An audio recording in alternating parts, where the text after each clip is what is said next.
Good morning all of you. आज का third topic है हमारा नुक्ता। अंग्रेज़ी भाषा की तरह उर्दू भाषा में अरबी फ़ारसी शब्दों का भी प्रयोग हिंदी भाषा में समावेश किया गया है। अरबी फ़ारसी के इन शब्दों के शुद्ध उच्चारण के लिए व्यंजनों के नीचे बिंदी लगाई जाती है। व्यंजनों के नीचे लगने वाली यह बिंदी नुक्ता कहलाती है।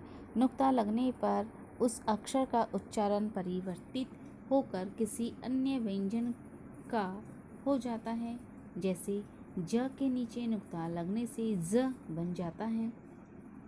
नुक्ता संस्कृत या हिंदी के मूल शब्दों में नहीं लगता, क्योंकि संस्कृत या हिंदी में वैसी ध्वनियाँ है ही नहीं।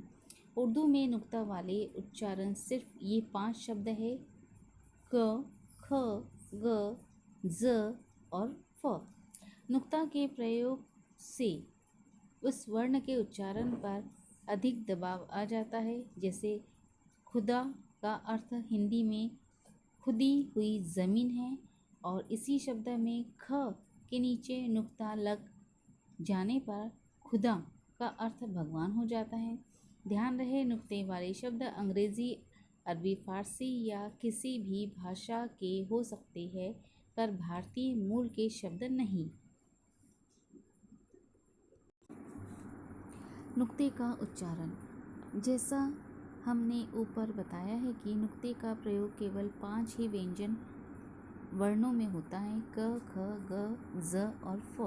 इसमें से क, ख, ग व्यंजन वर्णों के उच्चारण में कंठ में ज़रा ज़्यादा दबाव देना पड़ता है। ज व्यंजन वर्ण का उच्चारण अंग्रेज़ी में Z की तरह होता है, और फ के उच्चारण में होठों के ऊष्म वायु अधिक मात्रा में निकलती हैं। यहाँ कुछ नुक्ते वाले शब्द दिए हैं और बिना नुक्ते वाले भी शब्द दिए गए हैं, आप देखिएगा इसे। नीचे ज तथा फ उर्दू वाले उर्दू युक्त शब्द दिए गए हैं, वह भी देखिएगा। यहाँ कुछ शब्द दिए हैं नुक्ते वाले, इसे भी आपको देखना है।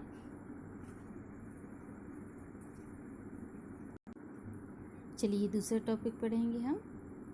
फोर्थ टॉपिक पढ़ेंगे वर्ण विच्छेद।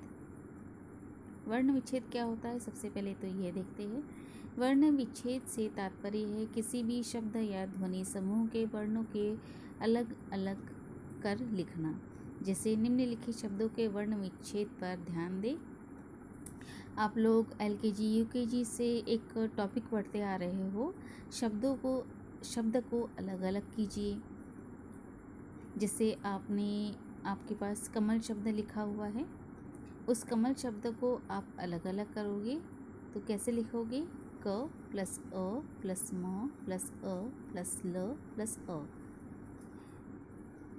इसी मेथड को वर्ण विच्छेद कहा जाता है।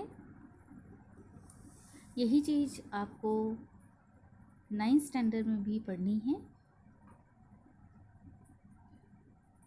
यहाँ कुछ शब्द दिए गए हैं वर्ण विच्छेद करके। यहाँ कुछ वर्ण विच्छेद के शब्द दिए गए हैं, देखिएगा। वर्ण विच्छेद करने से पूर्व निम्नलिखित तथ्यों को जानना अत्यधिक महत्वपूर्ण है: सभी व्यंजनों की संरचना का ज्ञान होना, सभी स्वरों की मात्राओं का ज्ञान होना। प्रायः ई की मात्रा का वर्ण विच्छेद करने में त्रुटि की संभावना देखी जाती है। यह मात्रा लिखी पहले जाती है किंतु बोली बाद में जाती है, अतः ध्यान रहे कि हमेशा वर्ण विच्छेद उच्चारण के अनुसार होना चाहिए, न कि लिखित स्वरूप के अनुसार।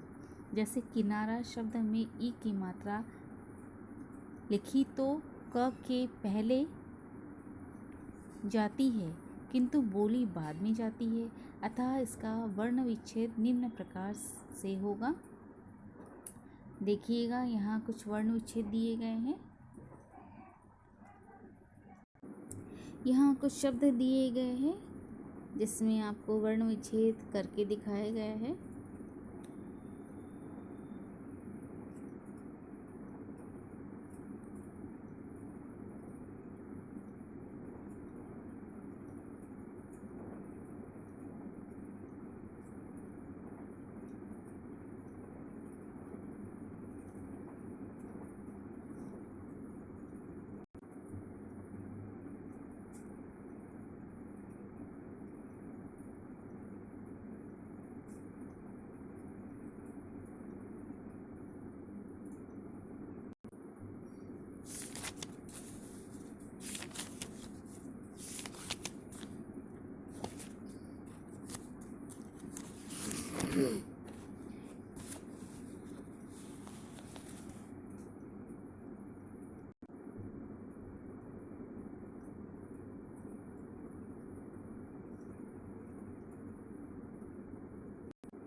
यहाँ कुछ शब्द दिए गए हैं जिन्हें अशुद्ध रूप में लिखा गया है वह शब्द, और उसका शुद्ध रूप भी लिखा गया है।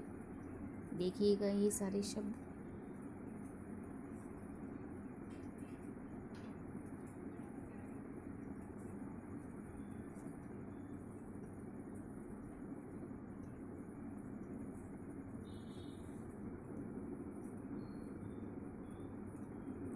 यहाँ आपका व्याकरण में वर्ण विच्छेद फर्स्ट